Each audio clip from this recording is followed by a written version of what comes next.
What is going on, guys? And today I'm gonna show you the toolbox and the tools I'm using to fix the cars and basically hold my setup. The particular toolbox came from the DeWalt, and the name for it is DWST 20880 Multi-Level Workshop. Before talking about all of those compartments, let's talk about practicality and the overall build quality. So this video is based on my ideas and on my version of practicality, how you can use it and where you can use it. The huge point for me, it was always on the move, and I always want to keep my tools pretty much set up for any type of scenario. Either I'm working with the car, either I'm working with something else. Any type of project I do, I wanted to have everything just set pretty much in one box. And if I'm going somewhere and if I'm going to fix the car for a friend or help him out, I wanted to have my tools, preferably my tools, with me. It's a little bit of the headache to take it with you, but if you know what you're going to be using, you're most likely going to be okay. If you're not going to overload it, which is you can do it easily, you can top it up, that beauty, and that's going to weigh a lot of pounds. You're not going to be able even to move it, which is even right now, it's really hard to pull it inside of the trunk of my car. If you have a van, it's probably going to be ideal to just set it up and strap it to the side of the van into the trunk or so. Otherwise, to just jam it inside of your sedan or so, that's going to be pretty challenging. You're definitely going to need another person for it. Don't get me wrong, that guy is really mobile and really light. In terms of, like I said, you know what you're going to put it in, and like you see, it can roll. And it's really convenient. If you're not constantly on a move like me, you're probably going to be better with something more sturdier in the metal construction, one with the bunch of shelves. Those guys are pretty cool, and I would love to put the hands on one of those guys. If I wanted to load most of my tools in this case, that would definitely do. Like I said, you need another person to load it inside of the car. In terms of, is it the best toolbox on the market in there? I wouldn't say so. If you have ability to keep it stationary, it's definitely gonna be the better idea to get one of those metal, huge box with the drawers. Otherwise, I'm always on the move. I'm always going somewhere, moving from one location to another. I don't have the permanent storage box. And with no further ado, let's check it out, the toolbox, and I'll show you what is going on with that.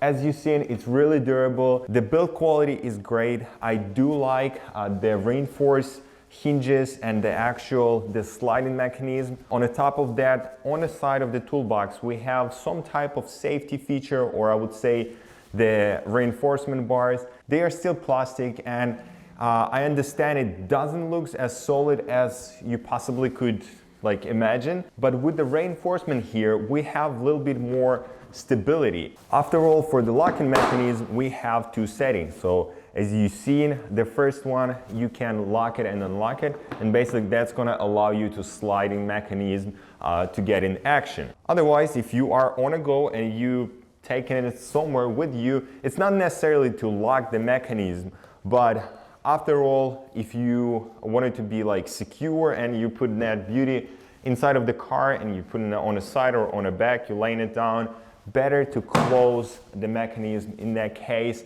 everything's gonna stay in place and you're not gonna break anything because it's still plastic. It's reinforced plastic, it's really hard one, but like I said, you still wanted to keep an eye on the hinges and on that safety bar here. Getting straight to the wheels, as you can see, they are moving a little bit back and forth, but that's not the big of a deal. The whole weight goes on the rail here, which is the metal one, and the wheels are pretty robust. They kind of feel really good and they're pretty big, so you can pretty much go through any type of surface as far as it's going to be pavement, asphalt, curbs, stairs, grass. It's going pretty much everywhere. So at the back we have our structure here, which is, as you can see, holding only on the back plate, and the back plate is still plastic. It does have a lot of bolts. The bottom itself, it feels like aluminum, and I'm assuming the mechanism inside is also metal. And the mechanism is working perfectly nice, as you can see. It's locking in place, it's pretty durable. It's not a lot of play in between the upper portion and the bottom portion, and it's really easy to get the box on a roll, on a go. But after all, there are one downside, and that's the handle. They did not do any type of kind of brakes or the springs for the kind of slide to getting down on a lower rate of speed. It's because it's pretty heavy, it's getting a lot of force and it's slamming straight onto it. I don't think it's gonna do any type of damage to the box itself, but it definitely can do damage to your hands and fingers if you're not gonna be pretty cautious about it. As I already mentioned, we have some type of cutout here which is built for 2x4s, or it has the angle, the 90 degrees, so you can put some type of piece of wood and basically cut it out with the saw or sawzall. And I would say this toolbox more rated for the constructors, since it does have not that many compartments as you wanted to see in automotive, but after all it still worked for me and it's probably gonna work for you. It depends on your need and the positions. Also we have type of standing points here, which is on the side of the box. It show do not stand on any type of position. I did try it out, of course I did. I definitely can stand on it. I'm pretty much sitting on the one side. I'll show you why I'm not standing on it. I don't think it's a good idea anyway. They're the little weak point here. And as you can see, they're cracked. Not because I stand on it, and that's pretty much because of the shipping company. So the big thing is do not buy that guy from the Amazon. Yes, I know I should have said buy it from Amazon. I have affiliate link in there, but do not buy it from the Amazon and pretty much any type of website which is offering you the shipping to your house.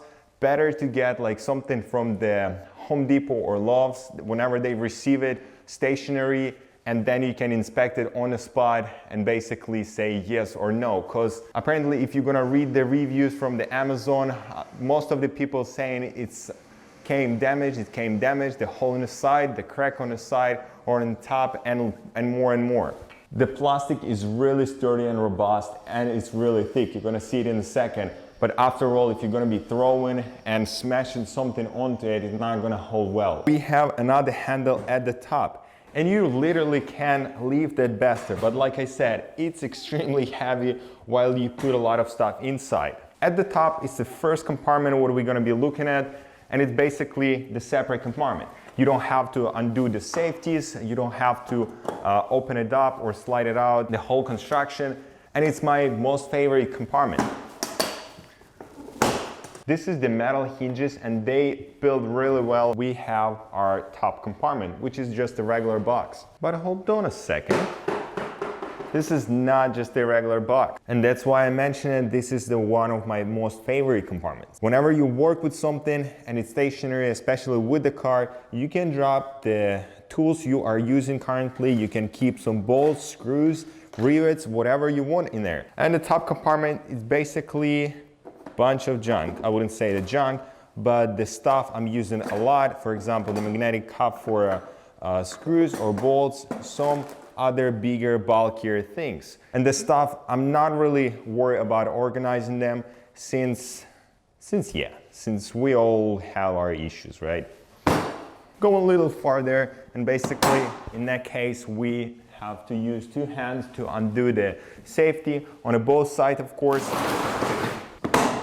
And voila. It's pretty simple and pretty easy to lock it in place, which is usually required two hands. You still can use one hand, but at the top we did not lock the mechanism, so you have to push it kind of from the both sides anyway. At the front, beside the top hinges, the top compartment, we also have the central hinge, which is not as robust as those guys, but I understand why they installed the huge bulky hinges here at the sides, because we have a handle at the top. At the center, we don't really have anything that crazy heavy duty than at the side. And it's as simple as you probably could see. There's a little arrow to push it to the top and basically slide it all the way down.